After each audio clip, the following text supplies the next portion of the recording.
Start. सभापति जी, मैं इस बिल का विरोधी नहीं हूँ।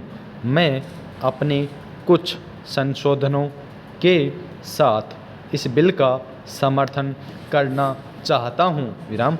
मैं कहना चाहता हूँ कि राष्ट्रीयकरण से पूर्व जिस ट्रैक्टर की कीमत 60,000 रुपये थी, राष्ट्रीयकरण के बाद उसकी कीमत दोगुनी हो गई है।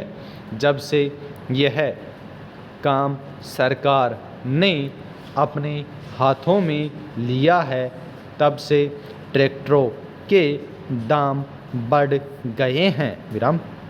यही कारण है कि सरकार को इसमें इतना लाभ मालूम पड़ रहा है।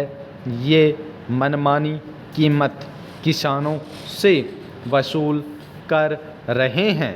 जितने दाम बढ़े हैं, उस हिसाब से तो इन कारखानों को करोड़ों रुपयों का लाभ होना चाहिए था। विराम। पैराचिन्ह। सभापति जी, माननीय सदस्य महोदय, मंत्री बनने से पूर्व जब अपना भाषण आरंभ करते थे तो बहुत तालियां बजती थी, लेकिन मंत्री बनने के बाद हमने इनका उस तरह का भाषण नहीं सुना। विराम। आजकल तो जो सरकारी अधिकारी इनसे कहते हैं, उसे वह आसानी से समझ लेते हैं और अपनी बातें भूल जाते हैं।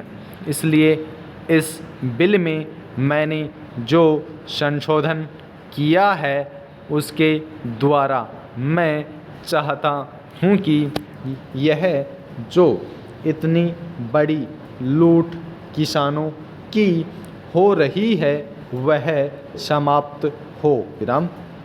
यह बिल 50 पेज का है, लेकिन किसानों को छोटे ट्रैक्टर मिलेंगे या बड़े ट्रैक्टर मिलेंगे, इस बात का कोई जिक्र नहीं है। विराम।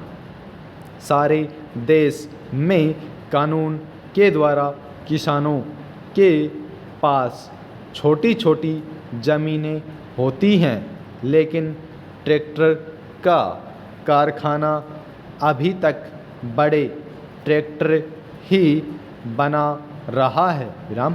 ट्रैक्टरों के दाम भी बहुत बढ़ गए हैं। विराम। यदि किसानों को ट्रैक्टर खरीदने के लिए सरकारी कर्ज न मिले तो किसान इतना महंगा ट्रैक्टर नहीं खरीद सकता। अभी तो ट्रैक्टर खरीदने के लिए 1-2 साल बाद ही किसानों की ज़मीन बिक जाती है, क्योंकि उन्हें सरकारी कर्ज वापस करना होता है। विराम। पैराचिन्ह। महोदय, यद्यपि मैं इस बिल का समर्थन करता हूँ, लेकिन मंत्री महोदय से यह कहना चाहता हूँ कि इस पर जनता की राय ली जाए। इसके साथ ही ऐसा बिल भी लाया जाए जिसमें यह विवरण हो कि ट्रैक्टर महंगा होगा या सस्ता होगा और उसमें किस प्रकार का इंजन होगा। प्रश्नवाचक।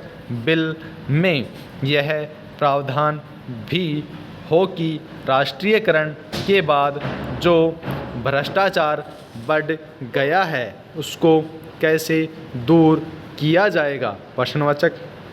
तभी हम समझेंगे कि वास्तव में इस देश में कृषि क्रांति आने वाली है।